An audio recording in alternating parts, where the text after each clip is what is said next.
बिना किसी लाज लिहाज के रूढ़ियों पर सीधा प्रहार किया था। हम लोग जिस कबीर साहब को साधारण आदमी समझते थे, वास्तव में वे साधारण आदमी नहीं थे।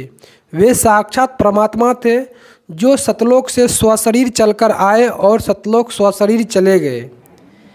इसका प्रमाण लगभग सभी धर्म ग्रंथों में मिलता है, जैसे चारों वेदों, गीता, कुरान, बाइबल आदि धर्म ग्रंथों में मिलता है।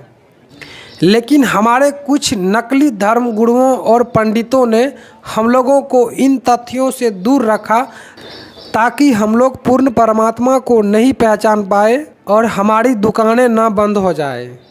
दोस्तों, कबीर साहब पूर्ण परमेश्वर थे, पूर्ण परमात्मा थे। हम लोग केवल इनकी वाणियों का गुण गाते रह गए। दोस्तों, इस वीडियो में देखिए, स्वयं प्रधानमंत्री नरेंद्र मोदी भी परमेश्वर कबीर साहब की गुण गा रहे हैं। संत कबीरदास जी कहते थे, पोथी पढ़ी पढ़ी जगमुआ, पंडित भयानक कोई, ढाई अखर प्रेम का, पढ़े सो पंडित होए। साथियों, कबीर ने सारी जिंदगी उसूलों पर ध्यान दिया, दुनिया के उसूलों पर नहीं, अपने बनाए और सही समझे उसूलों पर। मगर आने के पीछे भी तो यही तो वजह थी। संत कबीरदास जी ने तब के बादशाह को चुनौती दी थी और कबीरदास की चुनौती थी, दर की बात कहो दरवेशा, दर की बात कहो दरवेशा, बादशाह है कौन भैसा। कबीर ने कहा था, आदर्श शासक वही है जो जनता की पीड़ा को समझता हो और उसे दूर करने का प्रयास करता है। कबीर जी ने बिना किसी लाज लिहाज के रूढ़ियों पर सीधा प्रहार किया था।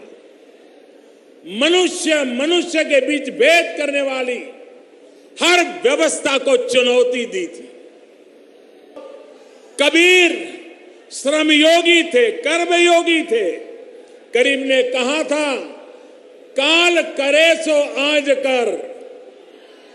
कबीर काम में विश्वास रखते थे, अपने राम में विश्वास रखते थे। मानवता की रक्षा, विश्व बंधुत्व और परस्पर प्रेम के लिए कबीर की वाणी एक बहुत बड़ा सरल माध्यम है। खुद कबीर जी ने भी कहा है,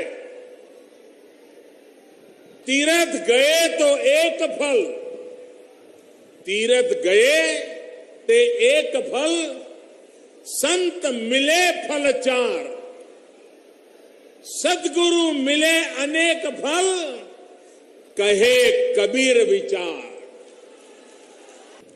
भाइयों और बहनों, कबीर का सारा जीवन सत्य की खोज तथा असत्य के खंडन में व्यतीत हुआ। कबीर की साधना मानने से नहीं, जानने से आरंभ होती है। वो सिर से पैर तक मस्त मौला स्वभाव के फक्कड़, आदत में अक्खड़, भक्त के सामने सेवक,